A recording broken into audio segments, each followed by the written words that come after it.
"Why aren't you afraid of me?" the alien woman asked. The human man's answer shocked him. Jalen didn't expect to spend his Tuesday morning scraping petrified noodles out of the station's auxiliary reactor grill. But such was the glamour of being the sole human on Outpost K7. The noodles somehow fused with the titanium mesh like they had been cursed by a particularly vengeful chef, hissed slightly as he pried them loose with a laser spatula he'd modified himself. He muttered at the noodles like they owed him rent. Bert, the station's toaster, a unit far smarter than any toaster had a right to be, hovered beside him on repurposed drone parts. "You know, statistically, you're more likely to die from these cleaning jobs than in a cosmic radiation burst," Bert said, cheerfully. "Good to know you're keeping track of the important data. I also monitor your coffee intake. You're 3 cups over the average for functional liver maintenance. Should I be worried? You should be worried that you're a toaster commenting on my liver," Jalen replied, wiping noodle residue off his glove and tossing it into a waste chute that had a 60% chance of working. He stood up, stretched his back, and looked out the viewport. The stars blinked, distant and disinterested. There weren't many people left in this quadrant. After the resource rush fizzled out and the corporations retreated, they left behind a patchwork of skeleton stations, broken probes, and maintenance workers too stubborn or too broke to relocate. Jalen was a little of both. Then the proximity alarm went off, and not in the usual space junk approaching kind of way. This one had the dramatic rising tone that sounded suspiciously like a theremin having a panic attack. "Bert? I'm already on it," the toaster said, rotating its chassis toward the display. "Unidentified vessel, organic hull structure, no registered ID. Alien? Unless humans have started growing spaceships in vats now, yeah. Alien." Jalen's heart should have jumped. It didn't. It just shifted slightly, like it had woken up from a long nap and wasn't sure whether to panic or go back to sleep. "Is it armed?" "No visible weapons, but the ship is glowing. I don't like glowing things that don't explain themselves." Jalen pulled on his jacket, the one with the patch that read, "Property of Nobody, Return to Space." He didn't grab a gun, not because he was brave, but because the last time he'd checked, the station's only blaster had melted after being stored near the kettle. He did, however, pick up a crowbar, because tradition. The ship landed, or rather settled, in the crater bay near Docking Arm B. It pulsed as it rested, like it was breathing, silver skin shimmering under the floodlights. As Jalen approached, the hatch irised open, not slid, not hinged, irised like the eye of a camera, but biological. From the ship stepped someone, that made his brain do a brief soft reboot. She was tall, silver-skinned, hair dark as eclipse shadow and cascading down her back like a waterfall of night. Her eyes glowed softly, stars caught behind crystal lenses. But what stood out most were her ears, long, elegant, tapering past her jaw like living ornaments of some forgotten dynasty. She looked at him with the gaze of someone who expected a scream, or a surrender. Instead, Jalen blinked and said, "Did you order noodles?" A beat passed. Her eyes narrowed slightly. "You are not afraid of me." "Well, I was afraid of the noodles earlier. They were pretty terrifying. But you? Not really." She took a step forward. The air around her seemed to vibrate, the kind of subtle shift that made old dogs whine and radio waves skip frequencies. "I could destroy this station in under 6 seconds. I believe you, but that would mean dealing with the mess afterward. And trust me, the vacuum filtration here is garbage. You'd be scrubbing noodle ash out of your boots for weeks." Another pause. "What? Our noodle ash?" "Never mind. Look, do you need help, or are you just here to test your intimidation game? I am Vireya of the Eliari. I was not seeking help. I was investigating anomalies. Your signal pinged in forbidden space." "Well, that sounds like something I'd accidentally do. My toaster downloads jazz illegally, so maybe it flagged something." Vireya tilted her head. "You allow appliances to conduct unsanctioned data transfers?" "He once tried to become a life coach. It didn't work out." "I am scanning your biometrics. You are not armed." "I have a crowbar. Does that count?" She stepped closer again. Jalen caught a faint scent, ozone, starlight, and something vaguely like cinnamon. She studied him, searching for cracks. "Why?" she asked, voice dropping like thunder wrapped in velvet. "Aren't you afraid of me?" Jalen looked at her, really looked. At the alien standing on his broken-down station, clearly more powerful than anything he'd ever met, probably more lonely than anything he could imagine. Because I've been alone longer than I've been scared. Something changed. It was like the universe hiccuped. The background hum of the ship softened. The air no longer pressed quite so hard against his skin. Vireya blinked once, as if he'd hit her with a sonic weapon she hadn't known existed. That is not the answer I expected. I get that a lot. Behind them, Bert rolled up, clicking his toaster panels. Are we adopting her? Do we need to clear the guest room? There's a guest room? There is now. Vireya looked between the two of them, her expression caught halfway between suspicion and something else. Curiosity, maybe. I will remain temporarily, she said at last, to verify that your anomaly is not a threat. That's how all the best friendships start, Jalen said, gesturing toward the station. Come on, I'll show you the coffee machine. It's haunted, but mostly benevolent. I do not require caffeine. You say that now. As they walked into the rusted corridors of Outpost K7, Vireya's ship pulsed once behind them, like it was settling in too. Somewhere out beyond the stars, a signal moved, a ripple of change, faint but spreading. The Eliari had lost one of their own, and she was laughing, just a little. The coffee machine screamed again.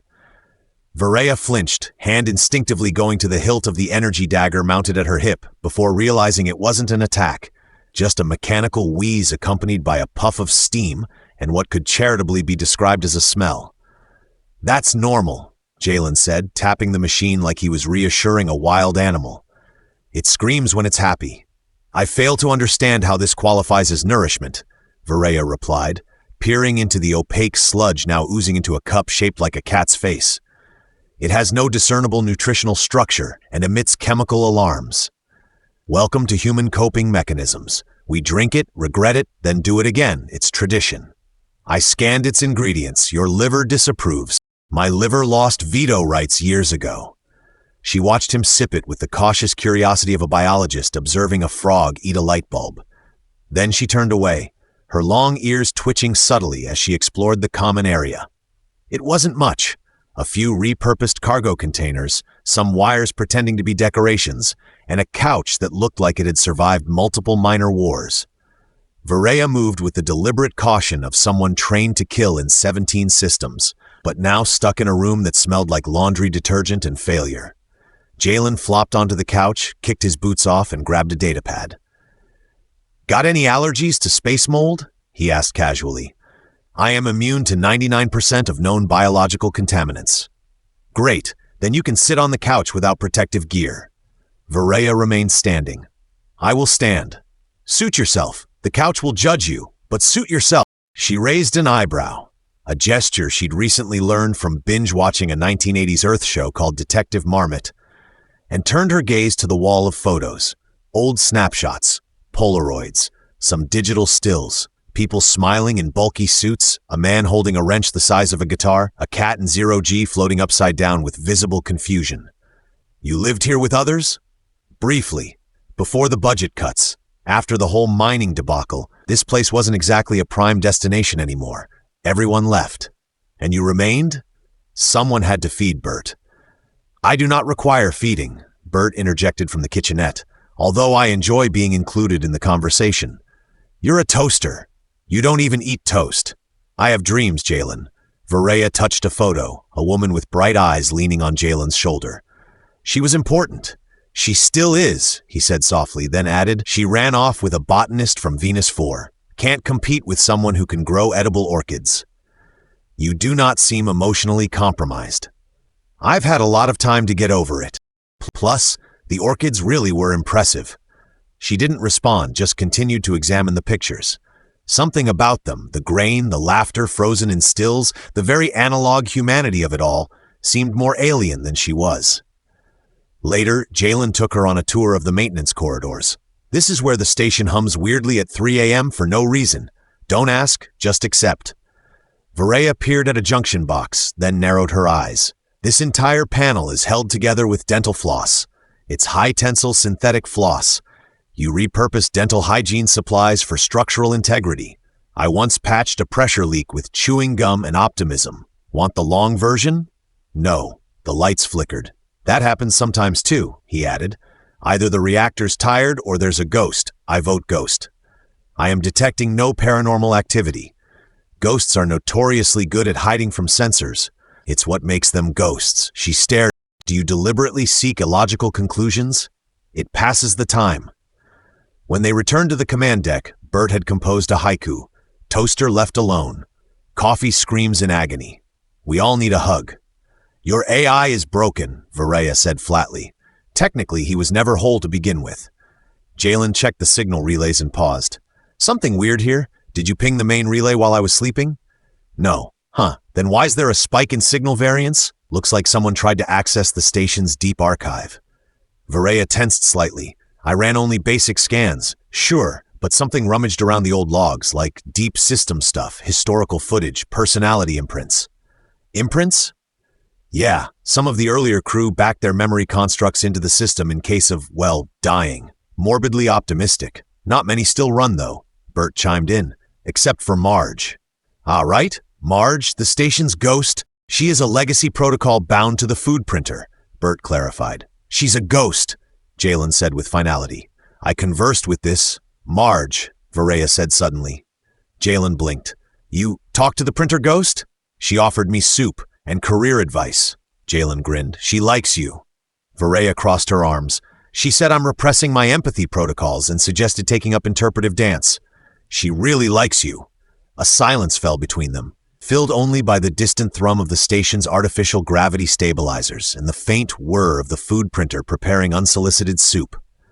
You know, Jalen said eventually, you're surprisingly normal for someone who glows. That is an unusual compliment. I mean it. You've got a terrifying ship, elite training, skin like a moonbeam, but you also talk to haunted appliances and argue with my toaster. It's weirdly comforting. Vireya didn't smile, not exactly, but something in her posture relaxed. I do not understand you, Jalen. That's okay. Most people don't. She looked at him, port where stars wheeled by in slow, deliberate spirals. There is something different about this place, about you. Well, yeah, most places don't come with emotional damage and a complimentary noodle ghost. You joke often. It's a defense mechanism. I find it inefficient. Thanks.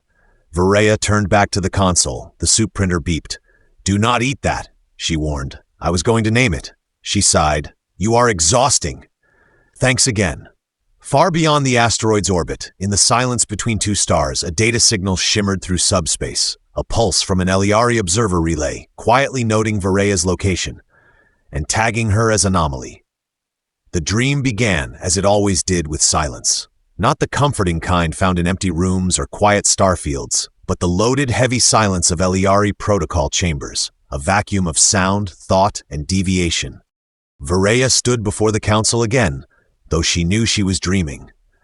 The walls of the chamber were made of glass and gravity wells, constantly bending light around their judgment. She remembered every line etched into their faces, remembered the low hum of disapproval that came whenever someone dared speak from the heart. You are not permitted to empathize, said the voice of the High Vector, echoing from nowhere and everywhere. I did not, she lied. Your dreams betray you. She awoke with a start to the smell of something burning. Jalen was trying to fry pancakes using the reactor heat vent. Good morning, he said cheerfully, flipping a misshapen disk of batter onto a plate that immediately began to smoke. I've redefined breakfast. It's now both a meal and a structural hazard. That is not food. It's not food. You should not ingest it. I'm taking the risk for... Vireya rubbed her temples, rising from the auxiliary bunk she had reluctantly accepted after determining the guest room was inhabited by a nesting drone with territorial issues. She stretched, her joints clicking softly, then blinked toward the viewport. There was a ship, not hers, just drifting, like a lost thought. Jalen noticed her stare and followed it, chewing contemplatively. Huh. That wasn't there last night. Vireya was already scanning. It's emitting no transponder signal, no propulsion signature, organic construction, Eliari technology. Friend of yours? No, you sure? It's kind of got your mysterious and possibly lethal vibe. It is a scout drone, a watcher. They've found me. Jalen tilted his head. And by they, you mean? My people, the Eliari. Right, not the friendly kind of they, then. She turned to him. You must not approach it. Believe me, I don't approach anything that glows without at least 3 cups of coffee first.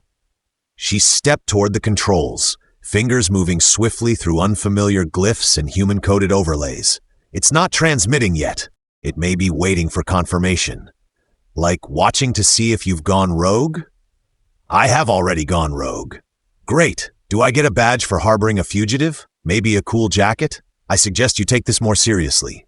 I suggest you stop underestimating how badly I handle high-pressure situations. My last panic response involved dance music and a fire extinguisher. Bert rolled into the room, chirping softly. Incoming transmission detected, audio only. Source, unidentified observer unit. Vireya stiffened. The voice came through a second later. It was cold, sharp, and somehow perfectly modulated to make your spine feel like it had done something wrong. Unit Vireya 7, you have deviated. Explain. Jalen mouthed, awkward. Vireya answered, her voice clipped and precise. Observer Vireya 7 reporting, anomaly determined to be non-hostile. No threat detected. A pause. Explain delay in transmission. Local interference. Communicate compromised by environmental instability. Report physical status, unchanged. Report emotional status, unchanged. Jalen coughed loudly. She shot him a glare. External entity detected on station. State its purpose. Vireya hesitated. Just a moment, just a flicker. Then he is a civilian technician. Irrelevant to mission. Jalen had whispered. Ouch. Termination window pending. Await further instruction. The signal cut. The silence that followed wasn't quite as oppressive as the one in her dream, but it came close. They're gonna kill me, aren't they? I said you were irrelevant, which is Eliari for disposable. I've watched enough of your data logs to know how you people handle threats. You are not a threat. Great. Now I'm insulted and in danger. She turned away. I'll disable the drone. You can't just shoot it, can you? It is illegal for me to destroy another Eliari unit, but I can confuse it. You're going to confuse a spy drone? I have access to interference programs. I can upload contradictory data. Convince it that I am unstable, malfunctioning.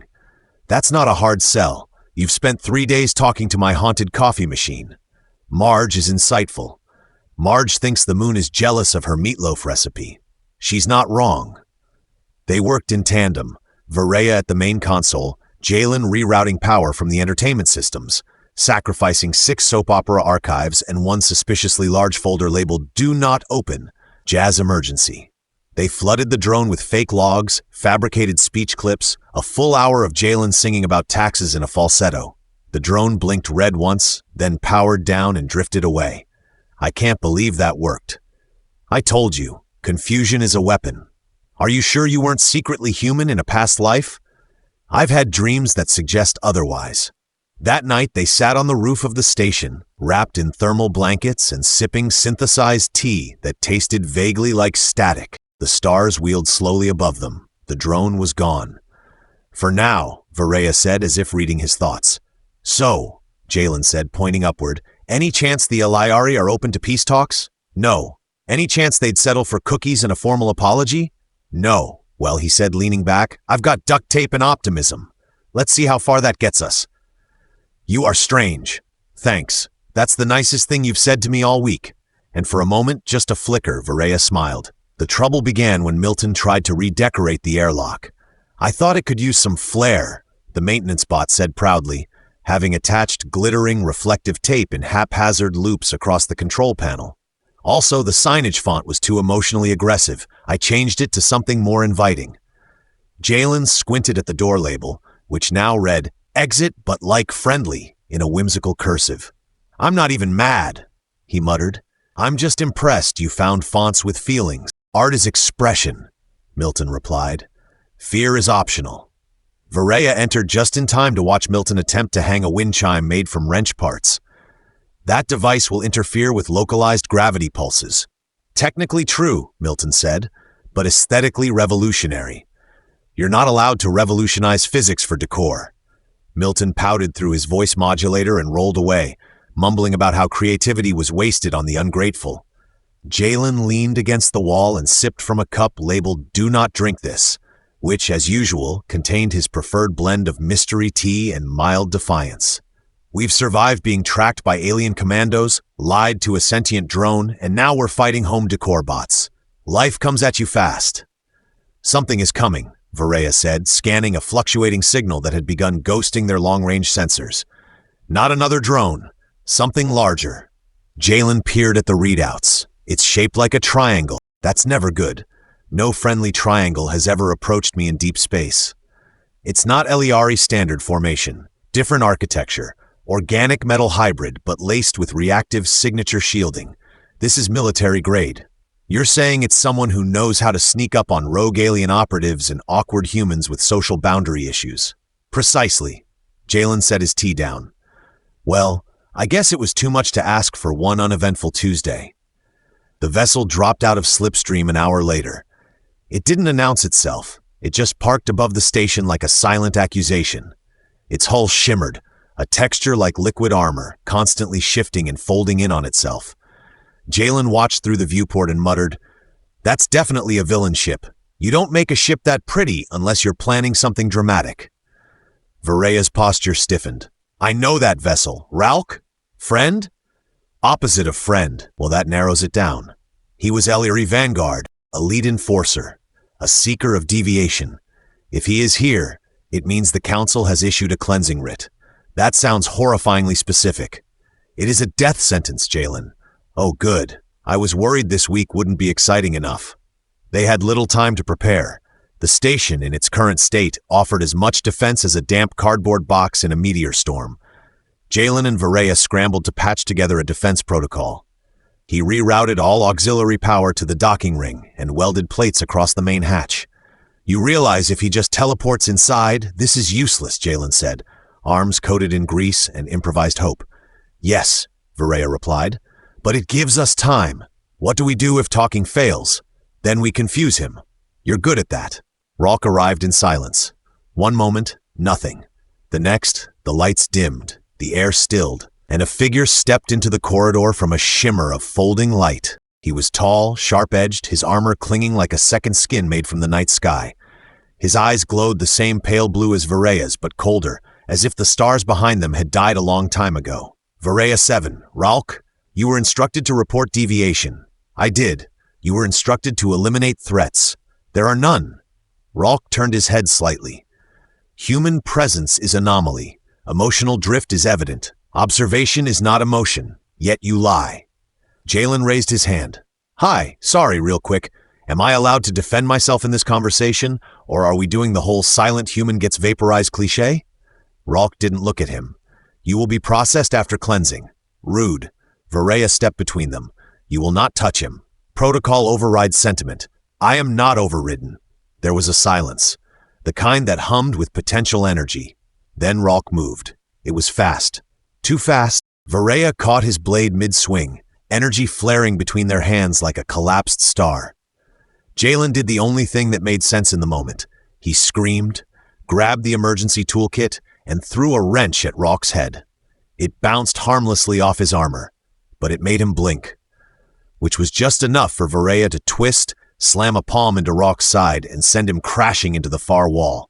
Jalen dragged a power cable from the floor and jammed it into a metal conduit. "You think tasering him would help?" "He feeds on energy." "Right. Then, Plan B." "What is Plan B?" "I don't know. I'm improvising." The station trembled as Ralk rose again.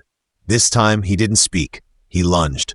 Vireya met him with a blade formed from compressed resonance, their clash ringing through the corridors like a song sung backwards. Jalen tried to activate the fire suppression system. It sprayed foam across all three of them. Ralk paused, covered in bubbles.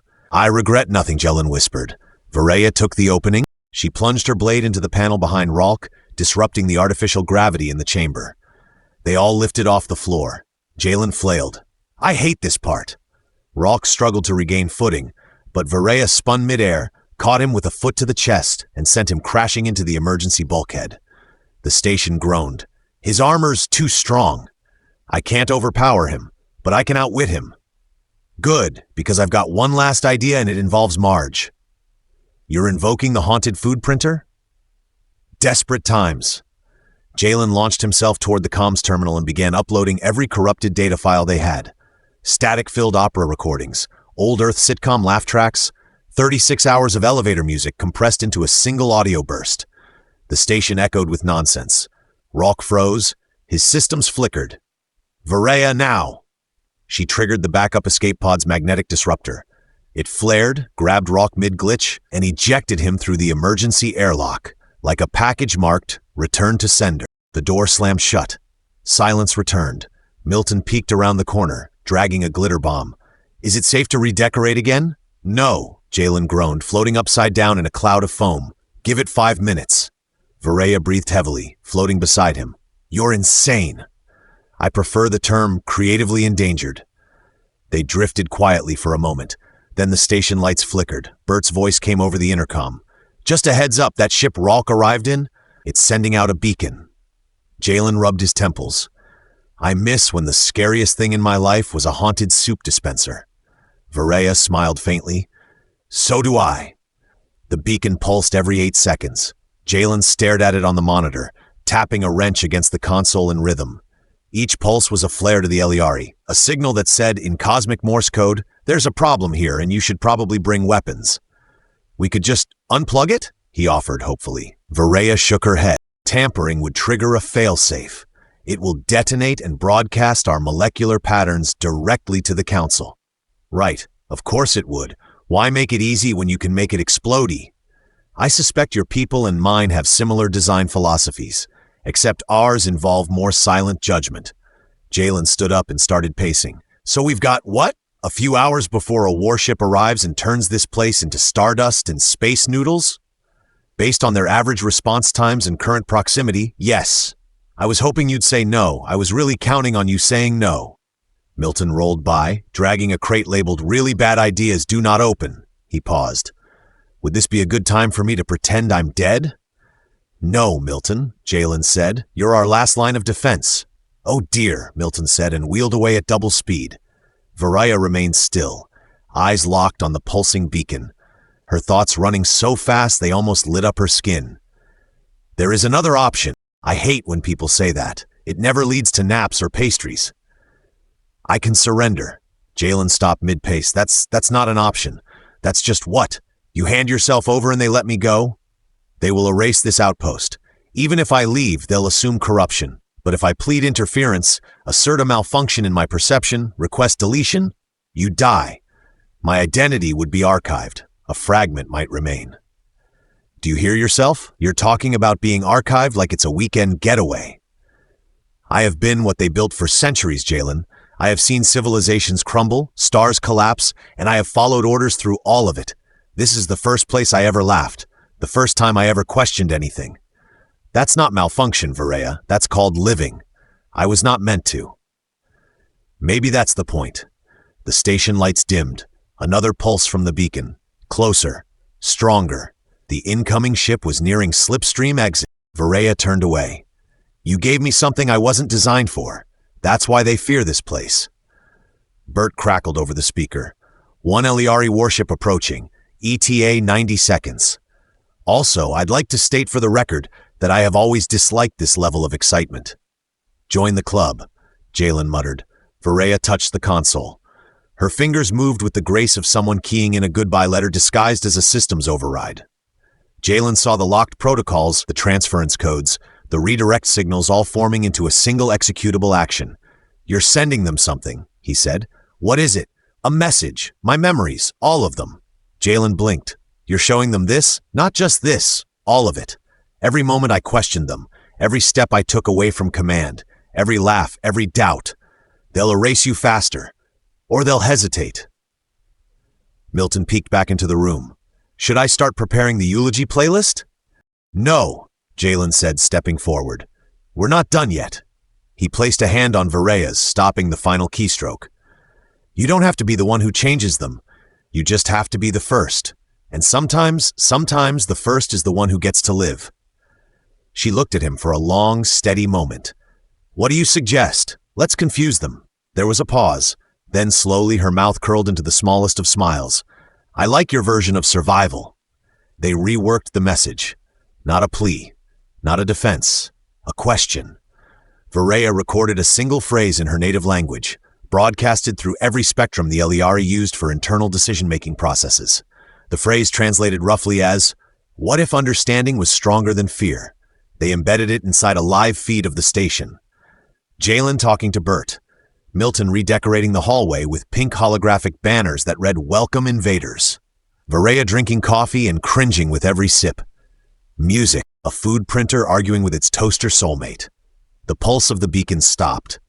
Outside the viewport, the warship shimmered into visibility. A massive shape, like a knife built from gravity, poised just beyond the asteroid belt. "Here we go," Jalen whispered. "They've received the transmission," Bert reported. "No weapons activated, energy readings shifting." "Shifting how?" Vireya asked. "They're matching your signal pattern," Bert said.